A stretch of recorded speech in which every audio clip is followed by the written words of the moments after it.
इस बार के बजट में हम लोग सोचे थे कि हाँ हम लोग के जो किचन में सामग्री है, जैसे गैस है या जो भी घर का राशन है, उसके बारे में भी चर्चा होगी, लेकिन उसके बारे में बिहार के बारे में कोई भी चर्चा नहीं हुई। आशा थी कि बिहार के लिए कुछ अच्छा काम होगा, लेकिन इलेक्शन के समय रहता तो कुछ अलाउंस होता है। अभी तो बंगाल पर गवर्नमेंट का नज़र है, तो बिहार पर क्या नज़र रहेगा। हमारा उम्मीद यही है कि समान दृष्टिकोण देखा जाए पूरे देश के लिए, हर राज्य के लिए। जिस राज्य में जितना पॉपुलेशन है उसके हिसाब से बजट के लिए तो सोचना जरूरी है, गवर्नमेंट को सोचना चाहिए। तो जीएसटी में हुआ कि भाई इतने परसेंट बने का राहत मिलेगा, ये मिलेगा, वो मिलेगा। लेकिन आज भी जब चावल खरीदने जाते हैं, गेहूं खरीदने जाते हैं, तो क्या है भाई, माने जीएसटी घट गया तो फिर आपने दाम क्यों नहीं घटाया? तो सर जब ऊपर वाला घटाएगा तब तो हम घटाएंगे। इसमें अब हम लोग क्या कर सकते हैं? देखिए, सीतारमन से केंद्रीय सीतारमन से उम्मीद तो बहुत थी, पर उन्होंने महिलाओं के प्रति कुछ खास किया नहीं। नमस्कार, आप नेश फाउंडेशन देख रहे हैं, मैं हूं आपके साथ वंदना। केंद्रीय वित्त मंत्री निर्मला सीतारमन ने आज संसद में आम बजट पेश किया। हालांकि इस बार का बजट से बिहार को कितना फायदा होगा, चलिए एक एक करके पटना वासियों से जानते हैं। सर, क्या नाम हुआ? अभिषेक शाही। सर, आज केंद्र में बजट पेश हुआ, क्या उम्मीद कर रहे थे बिहार को लेकर? क्या आशा थी बजट में?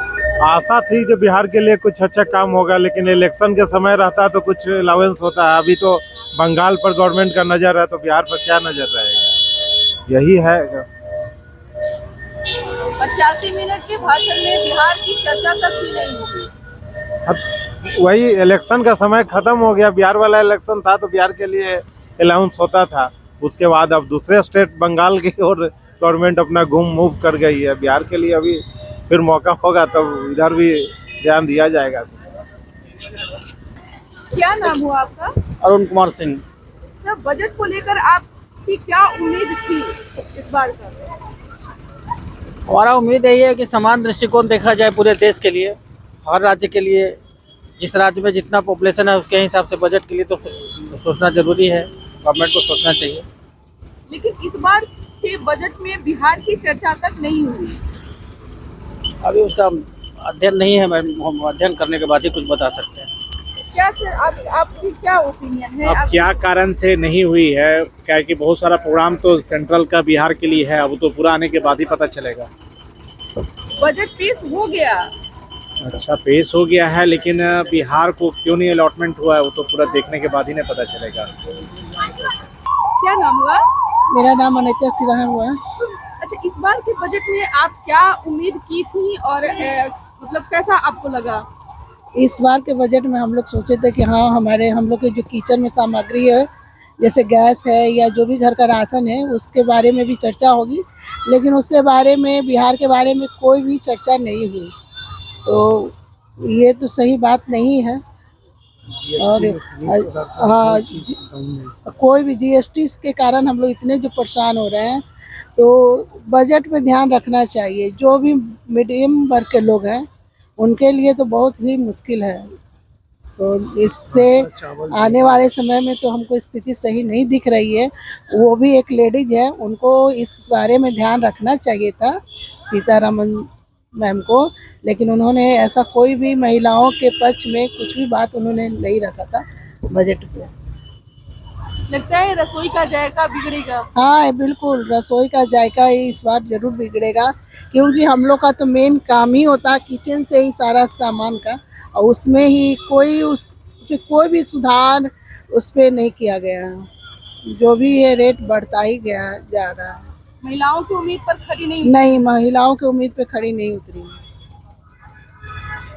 दुख है इस बात का। हाँ, इस बात का बहुत दुख है, क्योंकि हम लोग चाहते हैं कि महिला हर क्षेत्र में आगे बढ़े, और महिला ही का कष्ट नहीं समझे तो थोड़ा सा तो लगता है। सर, आपका ओपिनियन क्या कहता है? क्या नाम हुआ आपका? मेरा नाम विनय कुमार। सर, कैसा इस बार का बजट से आपको लगा? झटका लगा या फिर आप खुश हैं बजट से? नहीं, पहले सुन के तो खुशी आया कि सब चीज़ पे जीएसटी का दाम घट रहा है, और अच्छा है कि कम से कम पकड़ में हर चीज़ आएगा। जहाँ गरीब तबके के लोग हैं या मीडियम तबके के लोग हैं जो डेली कमाते हैं या कम सैलरी पे काम करते हैं, भाई उनका घर परिवार भी ढंग से चले तो जीएसटी में हुआ कि भाई इतने % बने का राहत मिलेगा, ये मिलेगा, वो मिलेगा। लेकिन आज भी जब चावल खरीदने जाते हैं, गेहूं खरीदने जाते हैं, तो क्या है भाई, माने जीएसटी घट गया तो फिर आपने दाम क्यों नहीं घटाया? तो सर जब ऊपर वाला घटाएगा तब तो हम घटाएंगे। इसमें अब हम लोग क्या कर सकते हैं? दुकानदार से तो झगड़ा करेंगे नहीं। दुकानदार का कहना है कि जब ऊपर से घट के आएगा तो फिर हमको घट के मिलेगा। जो चावल हम 20 रुपये, 25 रुपये, 30 रुपये माने खरीदते थे, आज 50 रुपये और 60 रुपये खरीदते हैं। तो पॉकेट पे तो वजन पड़ता है ना, तो गरीब कैसे जिए? तो थोड़ा सा तो सब तबके को लेकर चलना चाहिए, और सब तबकों को लेकर ही चलेंगे। ठीक है, कुछ चीज़ पे जीएसटी घटा तो फिर उस पे दाम भी बढ़ा। अब दवाई पे है तो दवाई पे जीएसटी घटा, अच्छी बात थी, बहुत बीमार लोगों को राहत मिला। लेकिन घटने के बाद दाम फिर देखे कि बढ़ के आ रहा है, तो कहानी तो घूम फिर के वही पड़ रही है। ठीक है कि कोरोना काल में पैसा ढेर सारा खर्च हुआ, या गवर्नमेंट ने जो और खर्च किए, ये सब की पूर्ति कहाँ से हो? तो इन सब की पूर्ति के लिए ठीक है कि गवर्नमेंट कहीं ना कहीं जुगाड़ करेगी, टैक्स से ही करेगी। लेकिन ये जो जीएसटी में राहत देने की बात हुई, तो फिर पहले तो पेटे पर लात मार रहे हैं। पहले पेट ठीक होगा तब तो फिर आगे बढ़ेंगे, तो फिर आगे की ओर सोचेंगे। जब दिमाग तंदुरुस्त रहेगा, पेट भरा रहेगा, दिमाग तंदुरुस्त रहेगा, तभी हम कुछ कर पाएंगे। तो इस ओर गवर्नमेंट को ध्यान देना ही चाहिए, इसलिए कि अरे ठीक है, सब तबके को लेकर चलिए, और हम मध्यम वर्ग जो है उनका माने इस गवर्नमेंट का रीढ़ है। माने ये कहा जाए कि ब्लाइंडली सपोर्ट हम लोग का उनके साथ है। तो अगर उनके साथ है तो उनको भी हमारे साथ मिलकर चलना चाहिए ना। तो थोड़ा इस ओर ध्यान देना चाहिए। खाद्यान्न के अलावा एक चीज़ और भी कहना है कि जब हम पेट्रोल भराने जाते हैं, ठीक है कि पेट्रोल पे दाम नहीं बढ़ा, जो 105 रुपये सम पैसे है वही रहा। लेकिन जब जीएसटी घटा, तो जब सेंट्रल गवर्नमेंट ने जीएसटी घटाया होगा तो स्टेट गवर्नमेंट ने भी घटाया होगा, और नहीं तो सेंट्रल गवर्नमेंट का जो पैसा घटा होगा वो घट के तो नहीं आ रहा है। आज लगभग साल लगने को जा रहा है, पेट्रोल पे भी वही है, खाद्यान्न पे भी वही है, तो फिर जीएसटी की कमी कहाँ हुई? मैम जरा मुझे बताइए। तो मिडिल वर्ग में ये चीज़ तो चाहिए ही चाहिए, जो एसेंशियल हैं। अब मान लीजिए 10,000, 12,000, 14,000 कमाने वाले जो लोग हैं, 20,000, तो वो जिए ढंग से, गवर्नमेंट के साथ चले, उनका बैकबोन बने, तो उनको भी तो जिलाने का व्यवस्था माने होना चाहिए। क्या नाम हुआ? सिमी शर्मा। इस बार का बजट से महिलाओं को क्या उम्मीद थी? क्या लगता है आप लोगों की उम्मीद पर खरी उतरी केंद्रीय वित्त मंत्री निर्मला सीतारमण?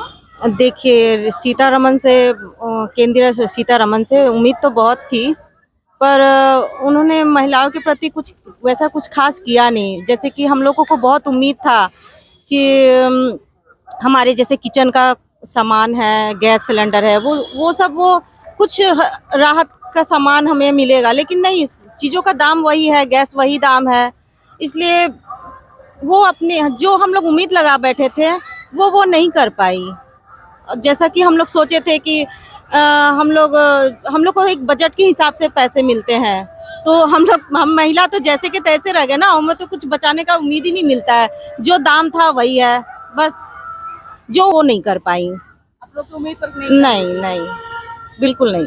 तो सुना आपने कि क्या कुछ कहा। एक और महिलाओं का कहना है कि महंगाई, रोजगार और महिला सशक्तिकरण को लेकर जो उम्मीदें थी उन पर पानी फिर गया। कई महिलाओं ने कहा कि बजट पूरी तरह से निराशाजनक है और आम जनता की समस्याओं से कटा हुआ नजर आता है। इस पर बस इतना ही। बने रहिए न्यूज फाउंडेशन के साथ। अब तक के हमारे चैनल को आपने सब्सक्राइब नहीं किया है तो कर लीजिए, और साथ ही साथ फेसबुक पेज को जरूर फॉलो करते रहिए और इस खबर को ज्यादा से ज्यादा शेयर करिए। धन्यवाद।